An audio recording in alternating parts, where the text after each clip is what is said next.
Everyone, I'm Tracy Walker, and today I'm going to cover chapter 2 of my book, The Cards I Was Dealt That Transformed My Life. And it's called The Merry-Go-Round. Widowed with a 2-year-old and about to have our second child. I was terrified. Fear of the unknown consumed me. I fought my doubts every day, a never-ending internal battle. But what choice did I have? I had to survive. There was no one else to look after my children. Natural instinct eventually kicked in, and I started taking each day as it came, keeping my focus on my children. I stayed busy, perhaps too busy, so I didn't have to deal with the loss and the grief. Without an education, the only thing I could do was to go on the sole parent pension.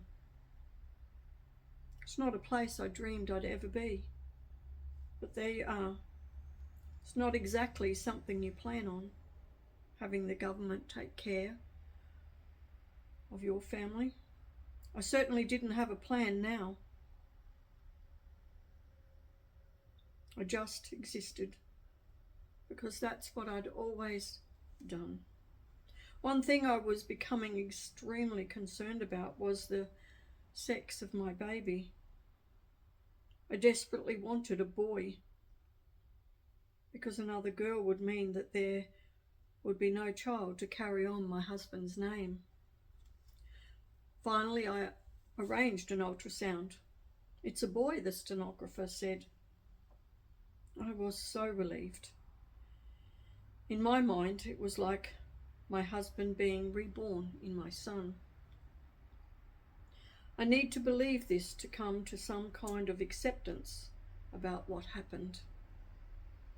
There must have been something in it, because years later, when I was looking at my husband's childhood class photo and my son's class photo from when he was around the same age, I would have sworn it was the same person. It brought me a sense of peace.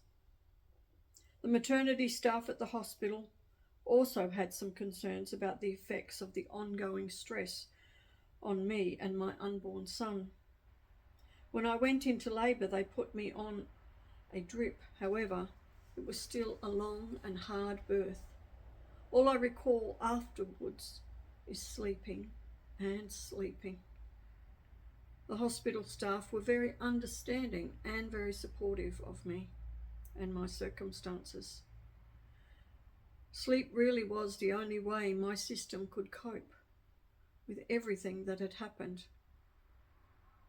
I'd moved up a level. I was now a widow with a 2-year-old and a newborn. I had no idea if I was strong enough to do this on my own. What I soon came to realise, however, is that I am a fighter.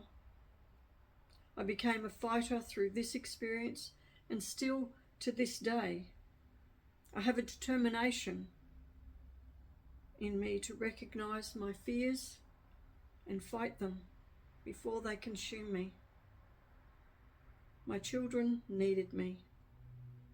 Unfortunately, despite this realisation, I fell straight into what was comfortable, what I was born into.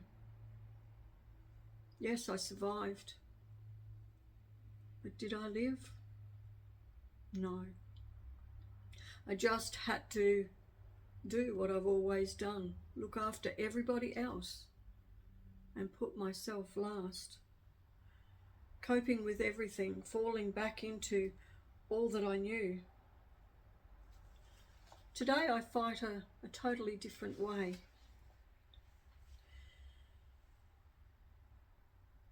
It's not about my circumstances or what I'm dealing with. What I look at today is getting clarity of where I am Where would I like to go? What are those ingrained imprints that I've carried most of my life that I need to heal from? Sometimes I have to get help, sometimes to clear those imprints and start to awaken my thinking and start to see how those imprints are still impacting my life today.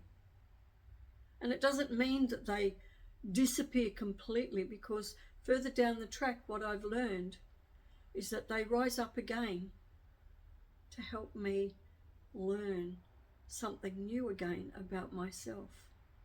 And what I know is when that happens, I have two choices. I could go back to what I know and what is comfortable, or I can step up and face my fears and take the learning for something new and exciting to break the cycle that I was born into. And here's a question that I'll leave you with. Do you recognize situations connected to your childhood that have influenced or molded your outcomes? Sit with this question, and please don't be too quick to dismiss it. This is a powerful insight. Be still. Listen to that small inner voice inside of you. And I hope you do that, because it's these moments that have brought me to transforming my life into a totally different way. Know the power is within you to transform your life.